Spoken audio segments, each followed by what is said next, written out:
What is going on, Jet fans? Matt O'Leary back again to talk some New York Jets football with you. I want to get into the only way out of this mess for the New York Jets. We had some press conference stuff today. Forgive me, I don't feel the need to go through the press conference stuff. I don't think we need to see the Jeff Ulbrich quotes on not holding Greg Zuerlein accountable.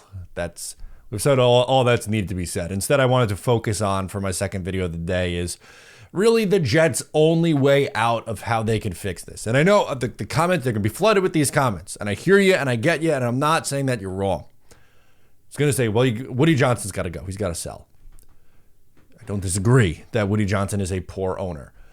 The issue is that is not a guarantee. And it's actually very unlikely that he does sell. So I'm going to try to get the Jets out of this mess. It's not a full fix the franchise video. It's not a full fixing the Jets for 2025 deep dive video.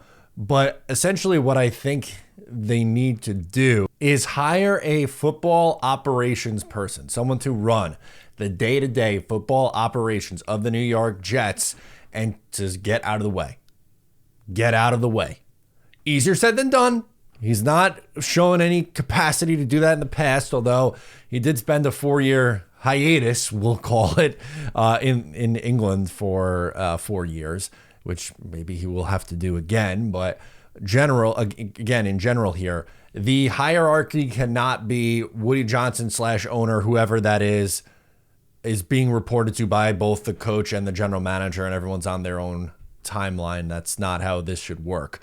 Instead, what the Jets should do is have someone be the head of football operations, hire a GM, hire a coach, and add extra layers to make sure that Woody Johnson isn't going to get his grubby mitts all over this franchise. Now, who do I mean by someone who is a head of football operations, or someone who's going to be tasked to run the show and get the Jets back on track? I'll give you a couple names. Not going to go crazy in depth on this, but just to give you ideas of names you should consider for this role. Someone like a Pete Carroll, well respected in the league, 586 win percentage over 18 years as a head coach, 12 times in his 18 seasons made the playoffs, a Super Bowl champion, won the conference another time the following year. Had success in a few different spots and playoff appearances with the Patriots and then playoff appearances with Seattle. He was with the Jets for a year, so he understands what it's like to be here in this market. It's only 1 year. I think it was a wrong decision to move on from him after just that 1 year.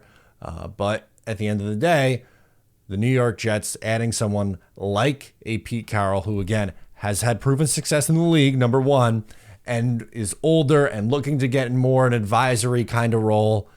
I think that's the kind of, again, not necessarily, it doesn't necessarily have to be it's Pete Carroll or nothing else, but someone like that. Give you a couple other names too. Maybe Ray Agnew, who's the Rams director of pro personnel from 2017 to 2020.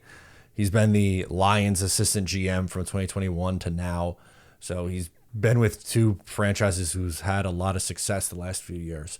In 2017 to 2020, we saw the Rams make a run to the Super Bowl. They didn't win, obviously, but they were a really good team over that period of time. And the Lions have done a really good job of changing a culture and turning things around.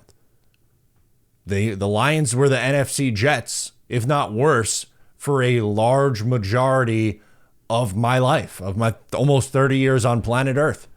But Lions assistant GM and the Lions in general have turned it around.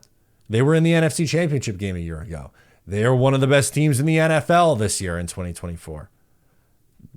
These are the teams that you should be looking to poach people from. Mike Borgonzi, he's been with the Chiefs for a decade, honestly, for a really long time. Assistant GM from 2021 to now. From like 2011 on, he served in numerous different scouting positions, football operations role. Has been a part of a team that's been essentially really good through that entire time. Yes, their game went to another level during the Patrick Mahomes era, but like the Chiefs, even with Alex Smith when he was there with Andy Reid from 2013 to 2018, they were good every year, just about. So I think that's the names that I'd be looking at. Either a former coach who's older, had a lot of success in the league, is looking to get into a personnel or a front office kind of gig, or people who have been with good quality organizations for a very, very long time.